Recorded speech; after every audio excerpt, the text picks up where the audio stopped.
দক্ষিণ কামৰূপৰ মিৰ্জাৰ বৰকুচিত 17 নম্বৰ ৰাষ্ট্ৰীয় ঘাইপথত দুৰ্ঘটনা।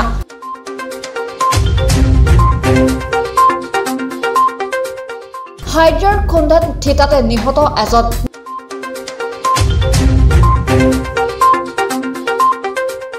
নিহত ব্যক্তিজন বংগৰাৰ শ্ৰীকান্ত চৌধুৰী বুলি চিনাক্ত।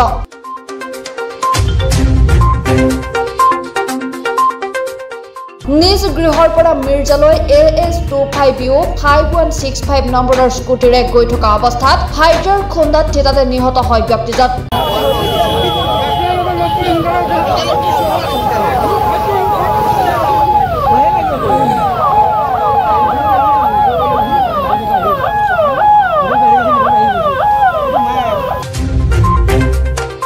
দুৰ্ঘটনা সংঘটিত কৰি হাইড্ৰাখনে পলায়ন কৰিব বিচাৰিছিল যদিও স্থানীয় লোকৰ তৎপৰতাত জব্দ কৰিবলৈ সক্ষম হয়।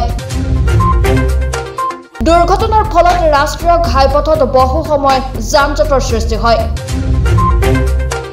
ঘটনাস্থলীত পলাশবাৰী আৰক্ষী উপস্থিত হৈ পৰিস্থিতি নিয়ন্ত্ৰণ কৰে।